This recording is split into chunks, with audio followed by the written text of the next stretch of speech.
Hello, everyone. This is the last EUROSTUDENT Talks of 2022.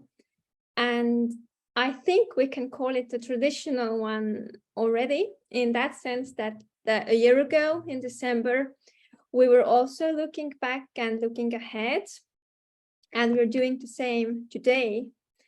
And I'm very, very happy that we are doing it with the core of the EUROSTUDENT. We are doing it with students, with student representatives. It means that today our webinar is focusing on challenges of student life, but also what students are expecting from higher education and from the whole education system during the upcoming year. And for doing that, I'm very happy to have here 4 student representatives from different countries. First of all, we have here Bruna Bandula from the Croatian Student Council. Hello, Bruna. Then we have here Björn Österby from the National Union of Students in Norway. Greetings to Norway as well. Thirdly, I'm very happy to welcome here Carlotta Ekle from Germany, from the Free Association of Student Unions. Hello.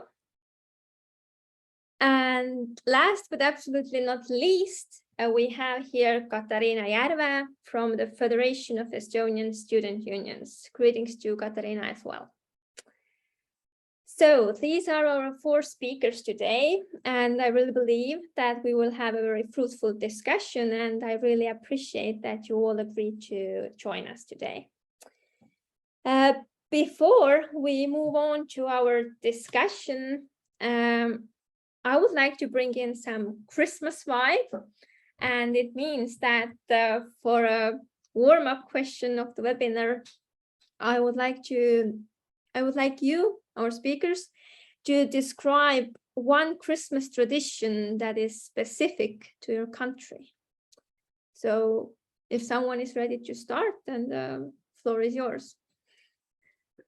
Well, I can jump to it. And well, I wanted to find a Christmas tradition that was actually specific for Norway. And I thought about that we put almonds in the porridge and eat it for dessert, and then we get the prize of marzipan usually if we collect one. But I wanted to find one that was actually specific for Norway as well. So then I chose one that is not like universal, but a lot of us watch a movie on Christmas Eve in the morning of Cinderella for some reason. That is from Czechoslovakia back in the 70s. And it's kind of strange because it's a really bad movie and it has nothing to do with Christmas, but it's kind of like a tradition, and a lot of us watch it every Christmas morning. So I wanted to use that one as my Christmas tradition specifically for Norway. Thanks a lot, Björn.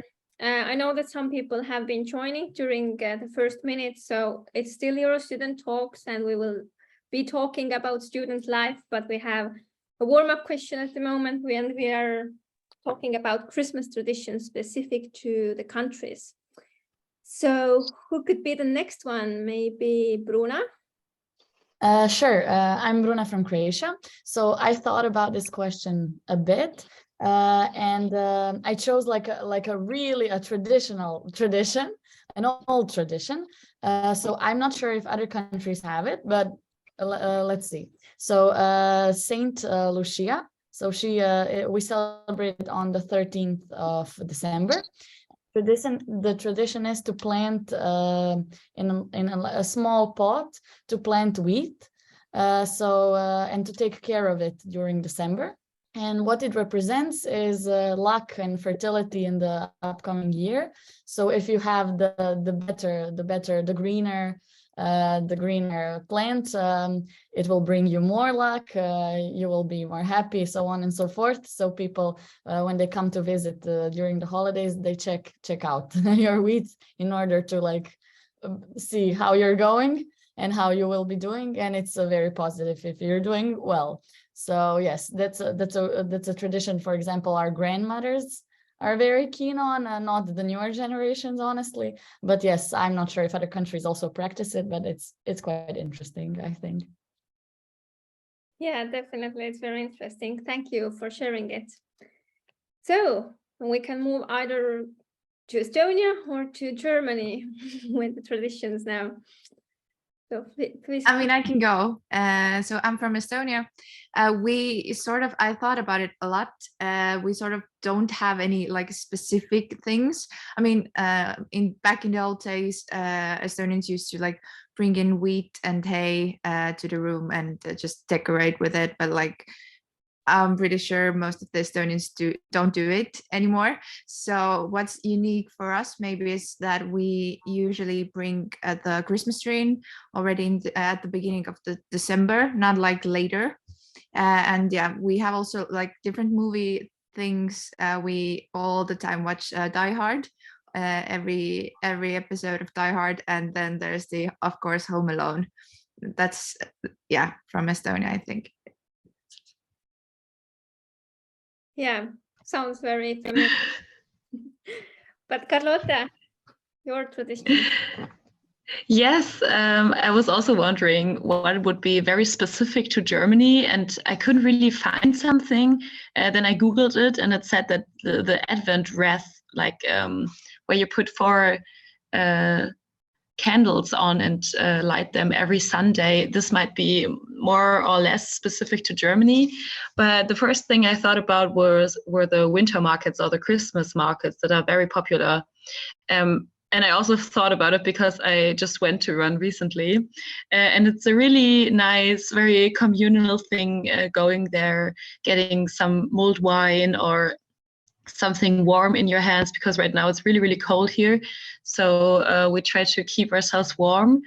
And then there are a lot of markets that offer like handcrafted things and some kind of snacks that are very specific to Christmas, but also like crepes or I don't know, like those things that you get at every fair. And it's a really nice place to visit after work and then maybe get together.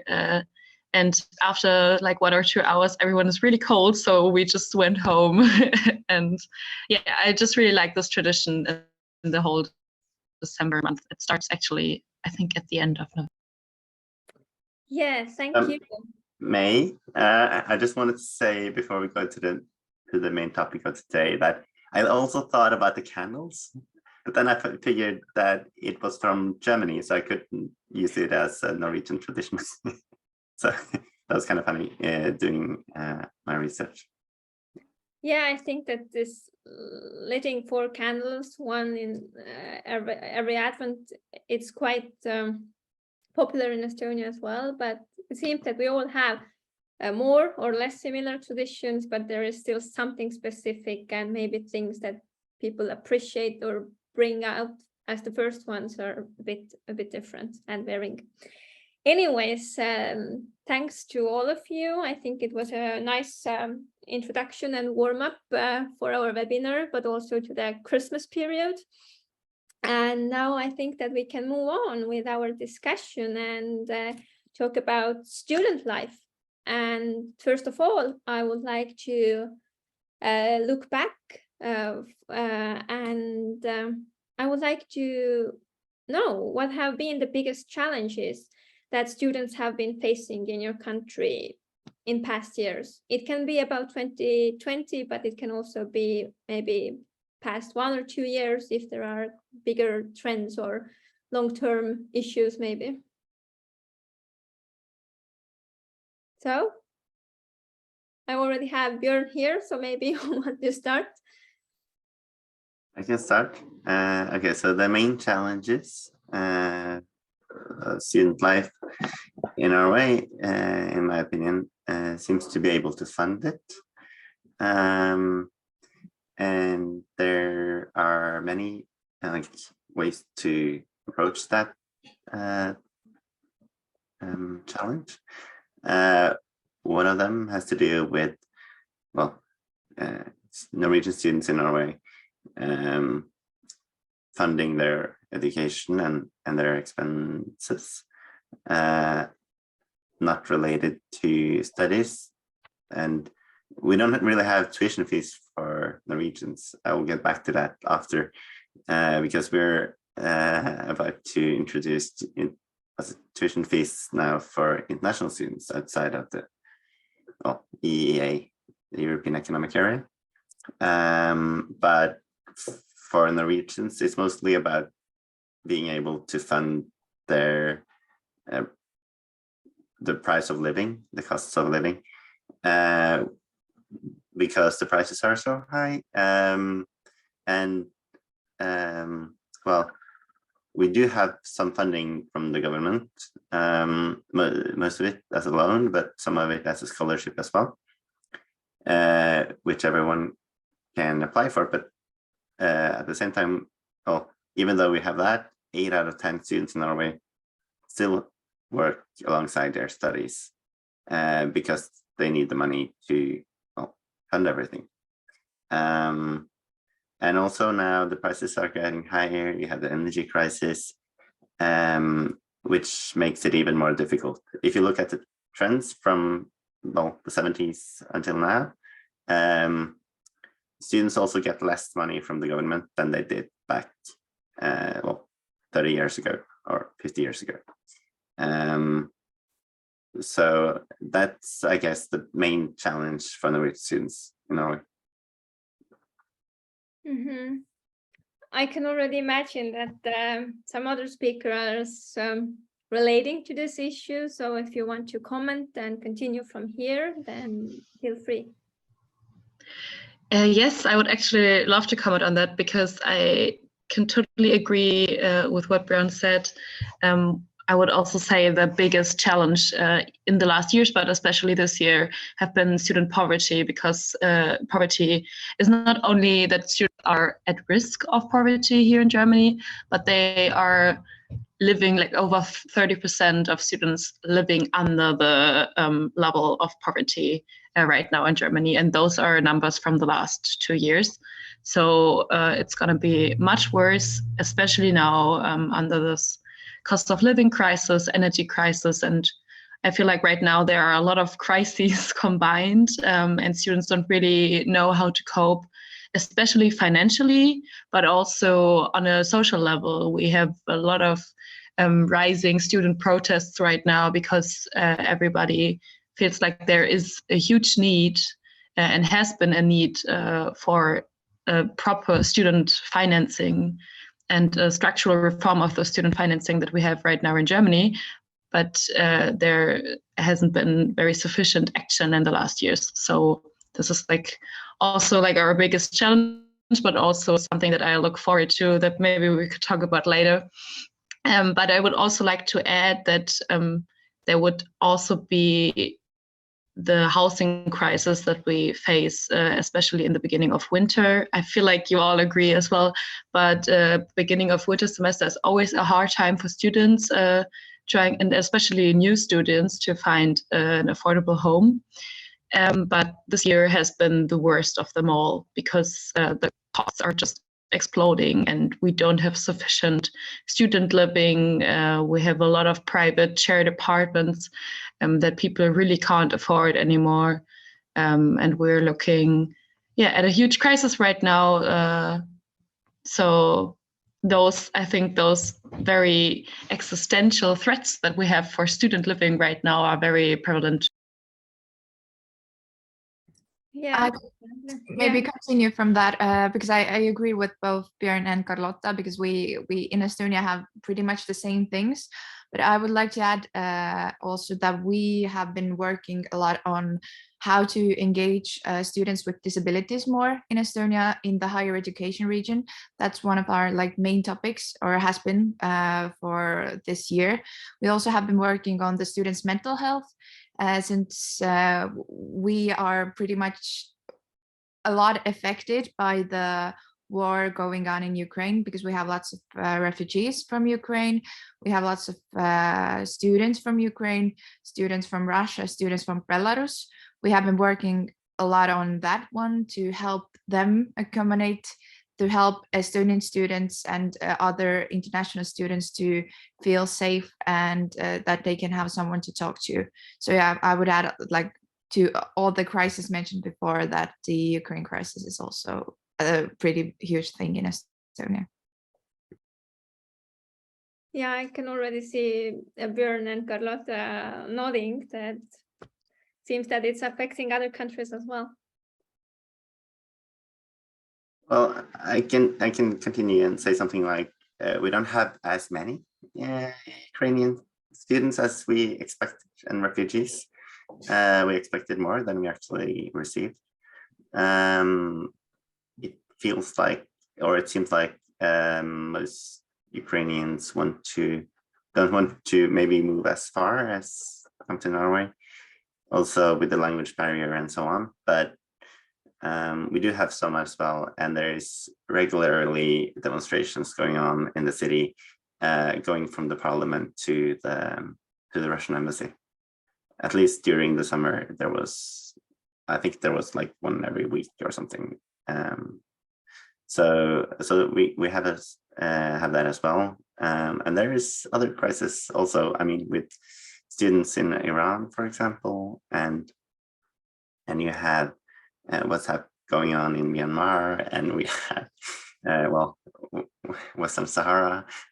There's a lot going on in the world, and we're trying to be solidaric about it, but it's kind of difficult. And at least for the ones coming to Norway, we try to include them as much as possible. I see. Bruna, maybe your turn now, about the challenges of student life in Croatia. Of course. So mostly it continues as what was said previously regarding the financial situation and safety of students. But more specifically, what we have been dealing with is that social services that are offered to students in order to make their studies more accessible and doable economically. More specifically, so subsidized accommodation, subsidized nutrition. Those services have been considering the financial crisis that hits both the country and the ones who give out the services, have been their quality has been lowered and questionable. So we have been dealing a lot with trying to maintain the quality of these services, and questions are rising on the topic of rising of the cost of these services as well for students. So it has been both a fight for students on the ground of the price levels, trying to remain the price of those services remain as much reasonable as possible for students, but also even more so on the quality of the services, specifically regarding nutrition. So in Croatia, we have this unique model. I won't go into deep about it, with student restaurants and subsidized nutrition. That it's a universal model in the whole country. And the state-run restaurants, mostly the service they have been giving out has been very bad. There have been a lot of complaints among students on the quality. So quality insurance in those fields has been one of the biggest topics. So even some of these aspects have went viral. So a lot of people in the country are engaged on the topics. But yeah, that would mostly be a continuation on what has been said before regarding the financial crisis. Very interesting, a bit different angle, like the previous ones. But you already mentioned that like the quality assurance of these support services, and also like the debate about its price and so on, it's kind of like solution to this energy crisis or the financial crisis that we are facing. But when others are thinking as well, is there anything that higher education institutions or policymakers have been already doing in your countries to tackle the hard times and overcome the problems. So if I may also continue, so our country has been helping. I mean, of course, there is a lot more they can do, but the government has giving out like 20% more on subsidies they give to student restaurants in order to make the whole service of student subsidized nutrition doable. So they've giving out also like energy measures. They put a cap on the prices of energy for higher education institutions, for the student centers, we call it. So they are like state-run services for students. So they also the limit that students the money a student can earn, and also to keep a tax reduction for their parent who is their guardian. This limit has also been it went up in negotiations with us as the student council. So there have been some measures that helped, but the situation is still, I mean, these are not like long-term solutions. We also hope this situation on a financial note is not long-term, so we will get through this in a couple of years as soon as possible, I hope. But also regarding the funding of higher education institutions, they have been also lacking funding. So some faculties are having troubles. So yes, they have been doing the government and the institutions have been helping, but there is always more space. Yeah, If I may add on that, thank you. Because you talked about higher education financing as well, and I think this is a very crucial topic, especially in this crisis that we face right now, because we're talking about the individual situation of students right now, which are worse than ever, or at least that's how we feel right now. But the problem stems from a more systematic issue, and or at least in the German context, the higher education system hasn't been as sufficiently funded as it should be. So I think the situation that we are in right now is not only because of the crisis that we face, but because also those issues hasn't been resolved, and there hasn't been any type of way in the last few years to tackle these issues, and especially the funding of those social services that you already mentioned are quite crucial, because I feel like after the pandemic, or like in those months after the pandemic hasn't been as as the biggest topic right now, we were all talking about how could higher education institutions learn from this crisis? How could we actually improve our services? We see that especially psychological help is very much needed from students. But the financing issue has always been there. And right now, I feel like in a political context, this finance issue gets kind of distracted by the individual issues that we face right now. And we're not talking about the systemic support that we need right now. And this would also affect, as Bruna already mentioned, the nutrition and the housing subsidies, as well as the mental health services that we could offer as higher education institutions. So I feel like we have so many battles on so many levels, especially as student unions, that it's quite hard to decide which battle are we going to fight right now. So I think the main challenge right now is to really try to show that those issues aren't only on an individual level, and they run much deeper in the system right now. Yeah, well, I would like to add up on that, since the funding of higher education is a problem, I think, in every country, at least in Europe. For us in Estonia, we don't have tuition fees when you're studying your first degree in Estonian. So we have been fighting this year, luckily, together with the higher education institutions. We managed to get a raise to funding of higher education, but it's quite small, and it goes straight to managing the high energy prices. So nothing really changes. It doesn't get better. It just stays at the same level. So that's the problem. We also have heard about situations in different universities where it's too cold in the buildings, so students actually have to wear coats inside of the buildings because it's cold.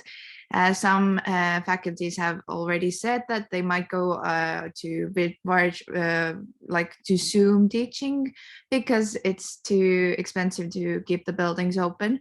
So we see that as a problem, and we haven't seen any like clear solutions yet, which is a bit problematic. Oh, let me add something from Norway as well. Okay, so first of all, specifically for students, there has been a raise in the general financial support that we receive, but then again, not more than an inflation rate. So it's not really a raise in that sense, because the prices are going up as much as the financial support, about the 7%, both of them. And then there has been, well, more generally in the society, there has been support for financial costs, but for private housing, but then that doesn't really solve the problem. And for the universities, for example, it kind of makes it worse, because when energy consumption is subsidized in the private housings, then the consumption stays high, and then the prices are even worse for those who are not subsidized. So for the universities, this has been a big issue to cover the expenses of energy as well. And they're trying to help each other. I'm in this group with directors from the university sector, and there had been some discussions there, try to help each other how to use less energy without it affecting their activities too much, and a call for the government to give more money. But the problem is really that we don't have as much energy as we are used to.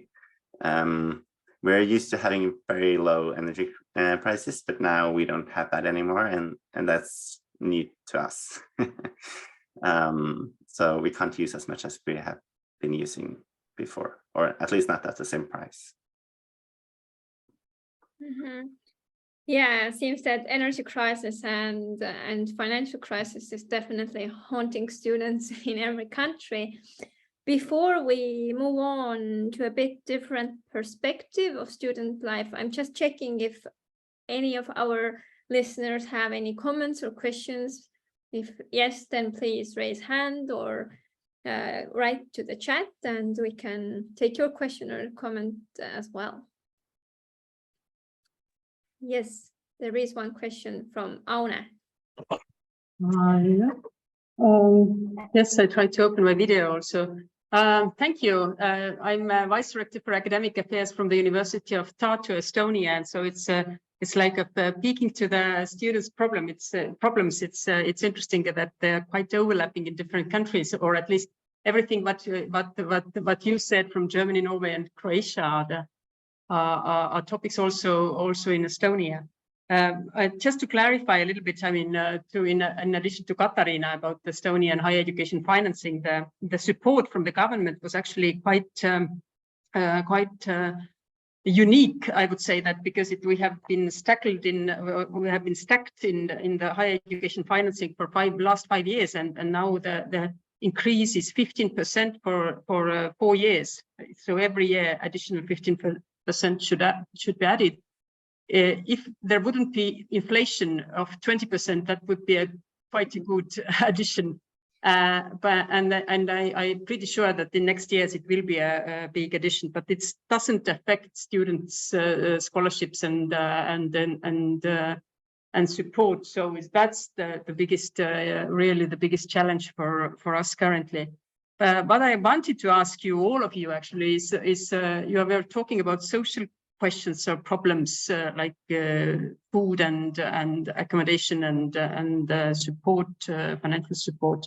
Is there anything in academic life, in teaching and learning, that is sort of, I don't know, it's in your mind or in the students' mind in your country? Thank you.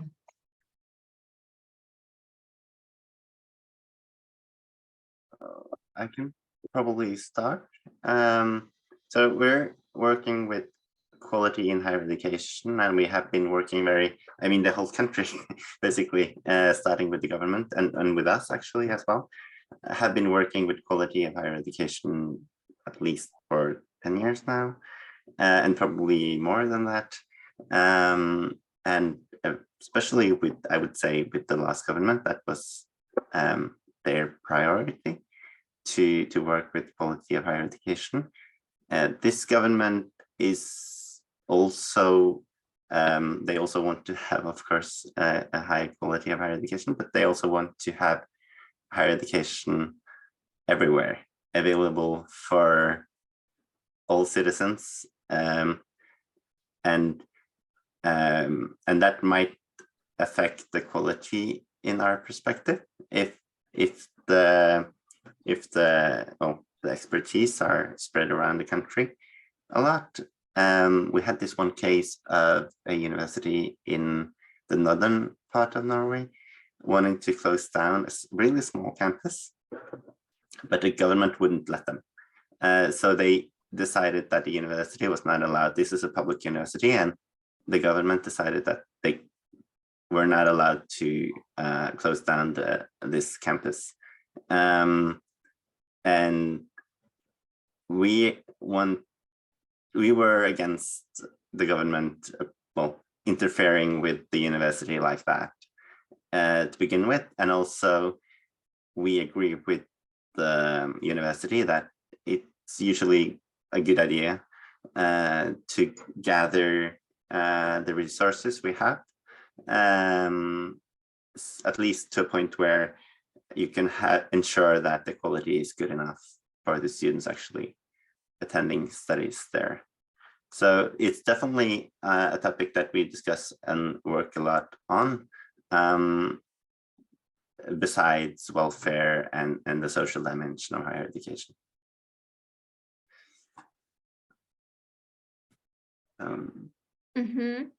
Anyone else would like to comment, maybe?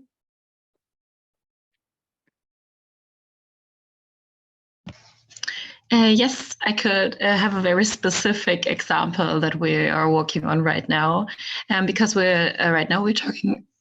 Sorry, we're talking about a reform of a law that's regarding the academic contracts of people working, like not professors, but the academic staff. And most of them right now are regulated through temporary contracts. So we are very much in the process right now of this law getting reformed, but obviously that affects a lot of like the quality of teaching and learning, and most of students aren't really aware of the problems that we face right now and how many chances this reform could actually give us and how much it could improve our quality of teaching and learning.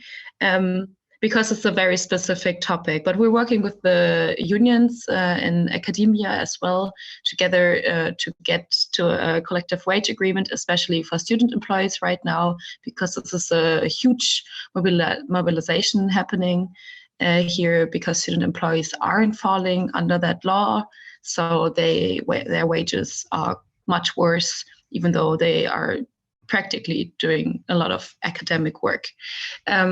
Yeah, so I think this is a very specific topic right now because we're right in the middle of this policy process, but it's a really important one as well. So I'm also looking forward on how this reform could actually improve our quality of studying. Indeed, it's an important issue. Do Katarina or Bruna want to add something? Yes, I can also add to policy-wise in academia. So in Croatia this year, we had a whole reform on higher education, on the main laws that regulate science and higher education, and also that which regulate quality insurance. So what Carlotta also said, I think students as stakeholders are not yet aware of the changes that have been implemented by this law, and that will be implemented in the following year and following years. But the changes are in a positive direction and towards digitalization, modernization of higher education, because this law, the reform, such reform has not happened in the last, I don't know, more than 10 years. So it was long awaited. There are small changes regarding, for example, grading. So we won't have any more like grades that are a different scale. So we will have, for example, letter grading. So that's a change that is kind of minor, but still a change. And there are some bigger change regarding how the universities will be run, so on and so forth. So that is mostly regarding also how you as a student can get into academia, become an assistant, and so on and so forth.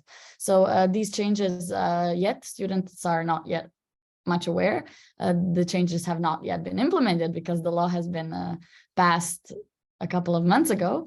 But this will be a crucial ongoing process regarding academia. So I think like for students, mostly the questions of social issues and like their everyday lives have been more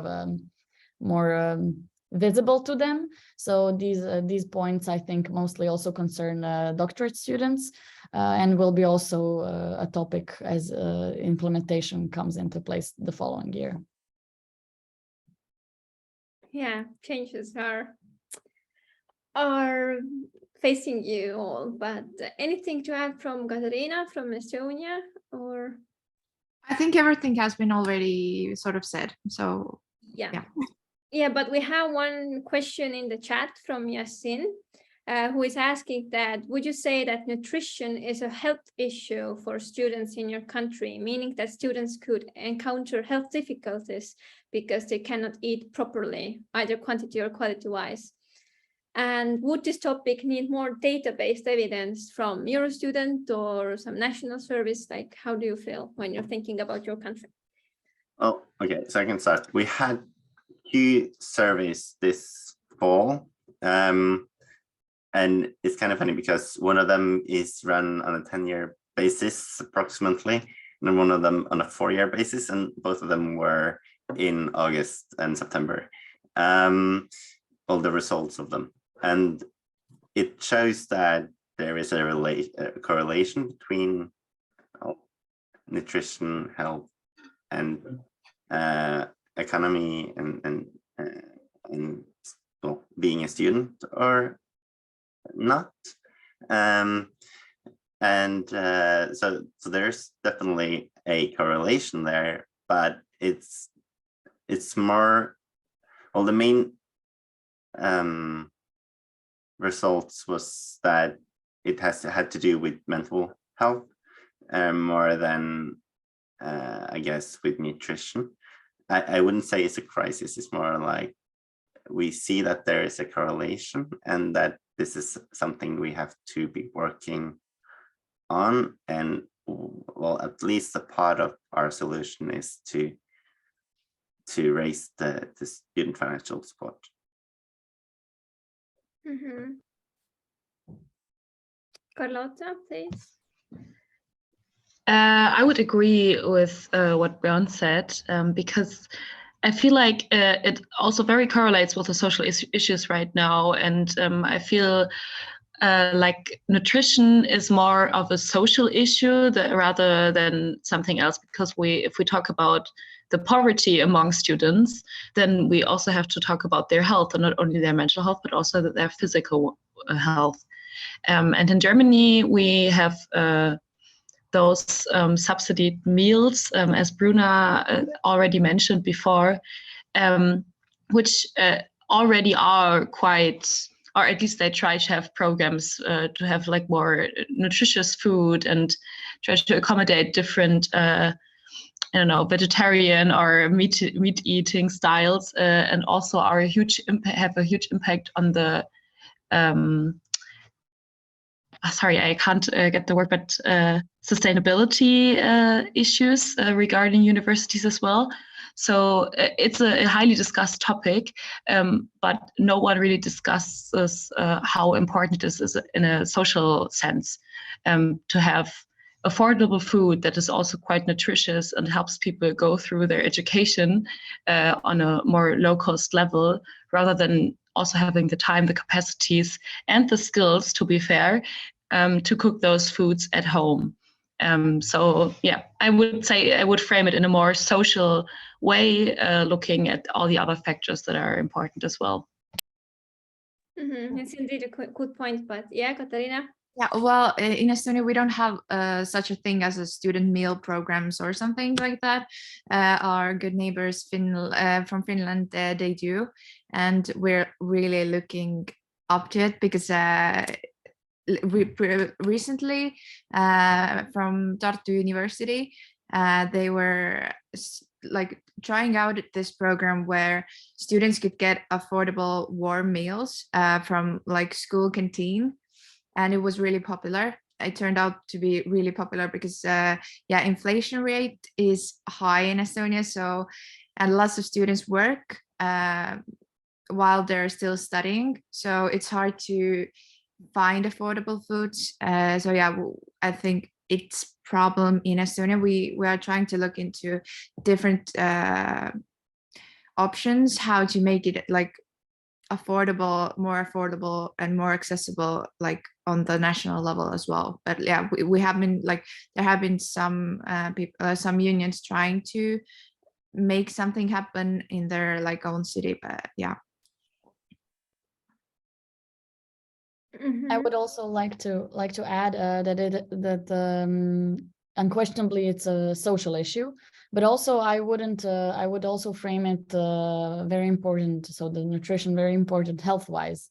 It's a common like joke that when people come to study, for example, to Zagreb, and they live more specifically in student accommodation, that they gain a lot of weight. Why? Because they eat in these restaurants and the nutrition is mostly fried food, cheaper alternatives, and so on and so forth. So that's a common joke, and it's not about gaining weight. It's about the nutrition as a whole for your body, and you having the energy levels, health-wise, also to be able to make the most of your studies. So I would say it is an important social issue, but also an important health factor, and that should be taken into account. And regarding the question, would this topic need more data-based evidence? I think it's a very interesting question. So firstly, when we compare the way the topic is tackled among our countries, so firstly, comparison of models would be for also interesting, I think, to observe.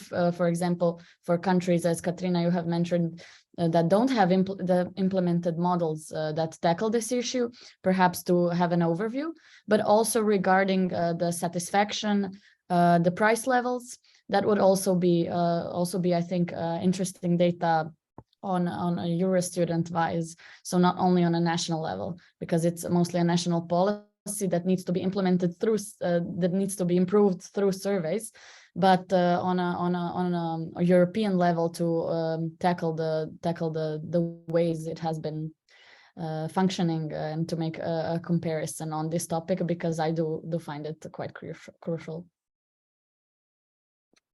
Yes, I think that we have been looking back for the past years and wider trends in social and economic terms for a while now.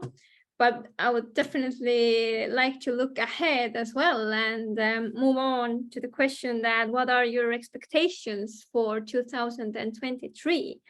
What should higher education institutions do to improve student life? What should be done by the policymakers, or even what you expect from your fellow students? Carlota, please feel free. Yeah, If I may, I would love to start because you specifically asked the question what we would expect from higher education institutions. And I think right now, because we already talked a lot about the social situation among students, I would love for those institutions to actually support us in highlighting this phase that we are in right now, and support us also on a policy level, because even though we know that academia is also quite important, and I get that the policymakers have a lot of other issues to face. We also need a united support of all those people really working in higher education, and not only from the unions, because right now I feel like there is a lot of battling around which topic is the most important right now, even though we already know that all of them are quite important. It's not a case of who is more important or who has the word to say. It's more about supporting each other, because in the end we all really strive towards one goal. We all want a better quality in our higher education institutions. We want better circumstances under that we can teach and learn, and be part of academia. So I would, this is like some kind of hope that I would actually have. And also, I think very specifically to tackle the ongoing student housing crisis and the cost of living crisis, as well as a structural reform of student financing that is very much awaited for and promised to take part in the next few years.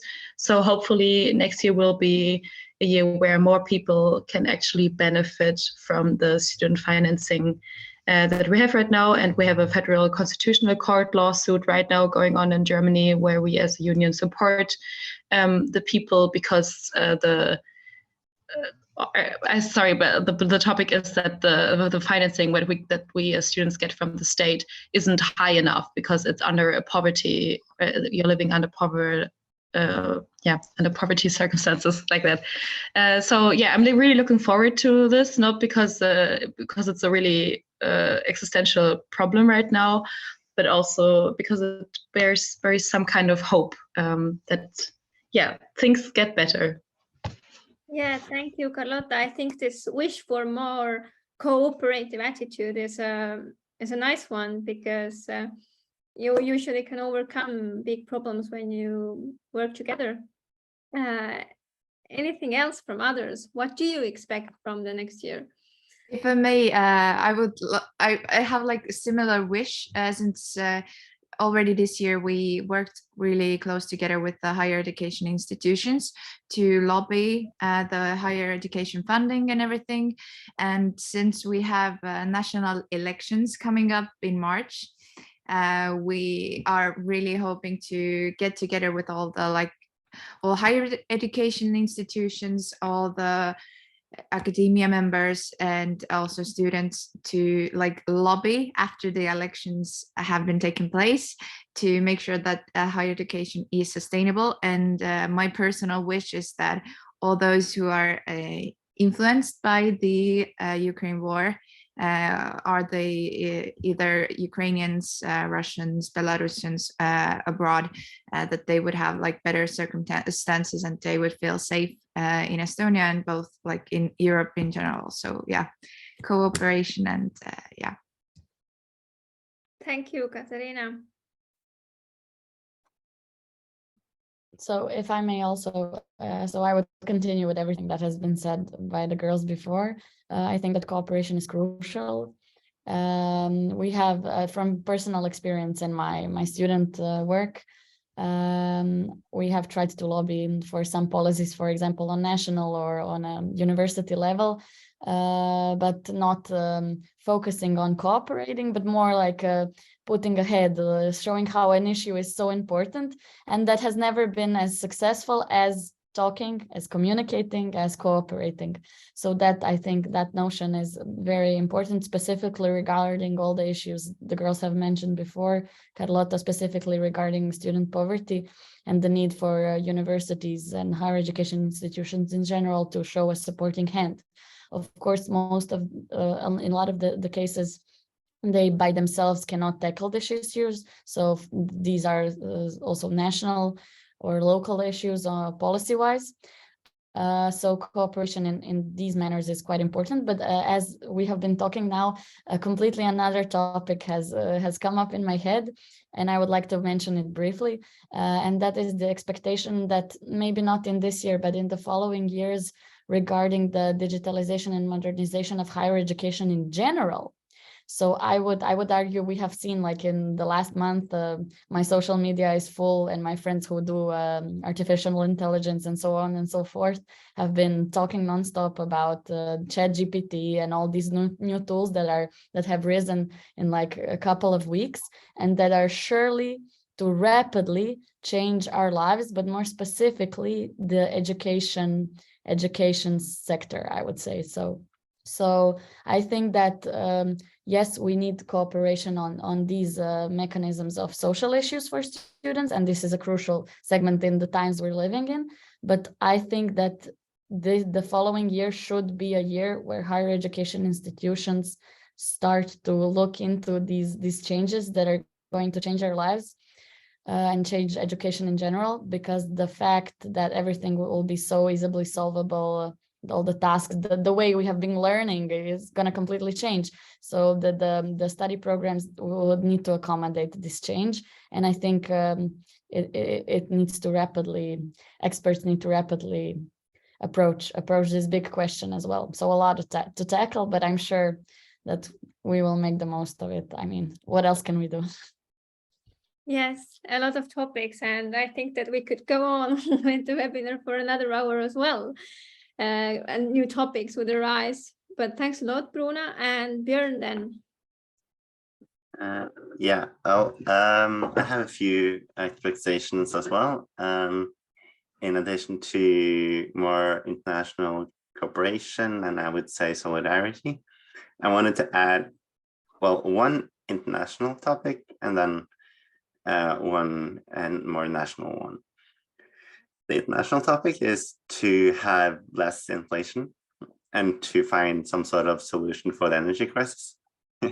It's more broad than the university sector specifically, but that is well, a expectation of mine that for 2023, and that also affects the university sector. And then the national one is about the admission system. We just got a report ordered by the government that the authors are proposing some quite big changes to our admission system. We have an admission system basically based on grades from secondary school, and a lot of rules related to that, and you get points for different stuff, and they are proposing that we change it quite a lot, making it more simple and streamlined, and well, even more than we have already. And to have an entry exam, we don't have that at all. But they are proposing that we introduce one. And in general, we are in favor of the proposals the National Union of Students in Norway are in favor of the changes, and I am expecting a debate and hopefully also the adoption of most of the changes from the report. So I'm looking forward to that as well. Very good to hear that everyone has something to look forward to, and hopefully good and beneficial changes in the system. Does anyone from our listeners have any questions or comments? We still have some minutes left, and I think it has been very, very fruitful discussion, and there is so much more to talk about, but there is still the chance to ask about something or comment something that we have been discussing.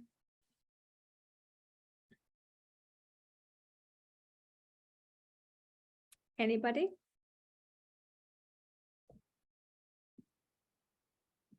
or maybe our speakers have some final thoughts that they would like to emphasize as final words from each country.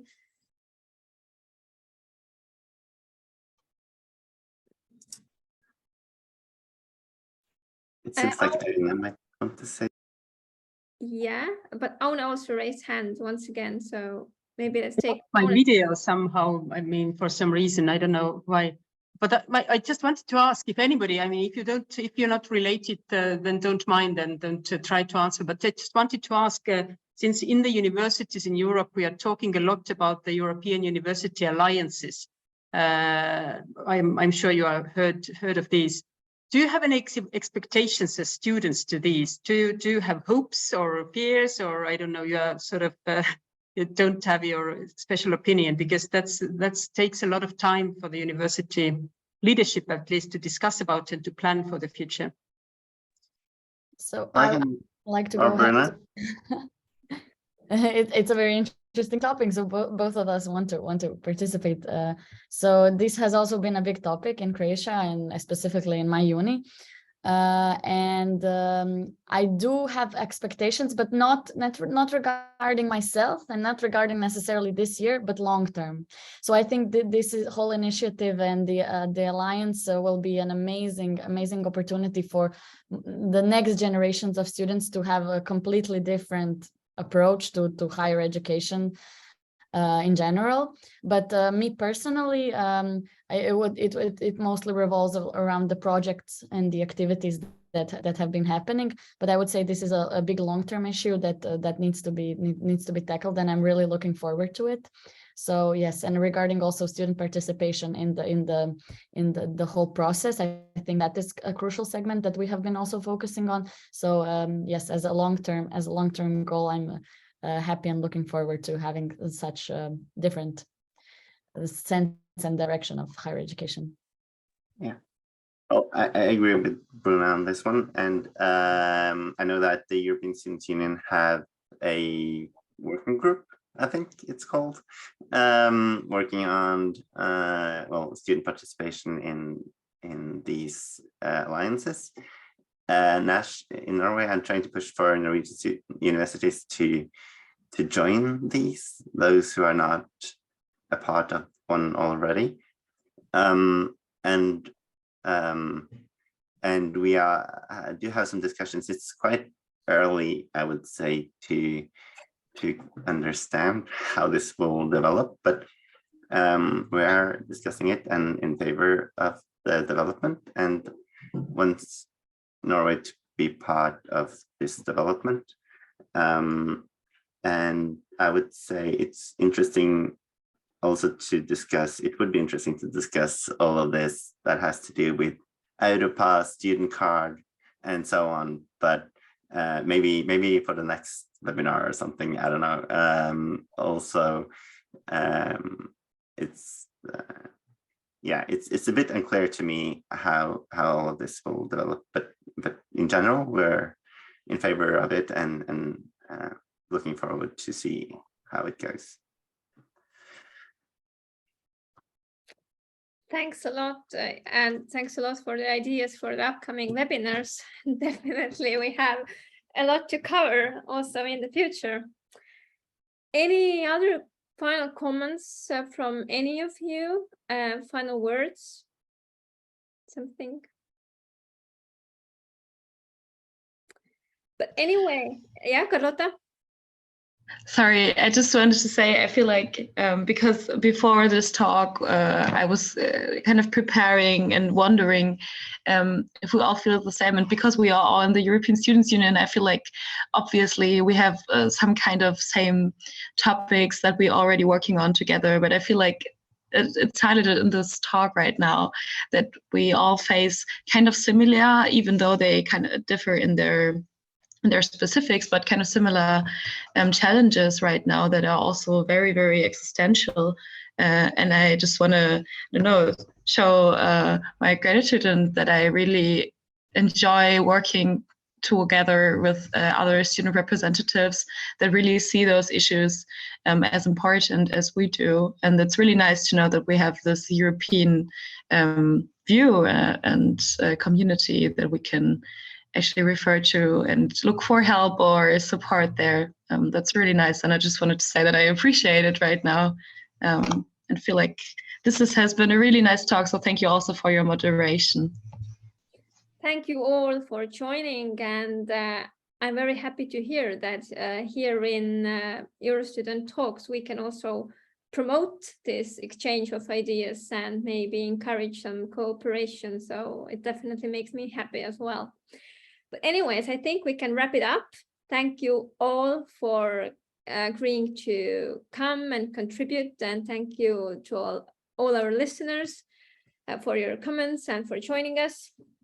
And I think that we already wish a wonderful Christmas time to everyone. Spend time with your close ones and relax, so you can tackle all the issues next year with more energy, but without energy crisis, hopefully.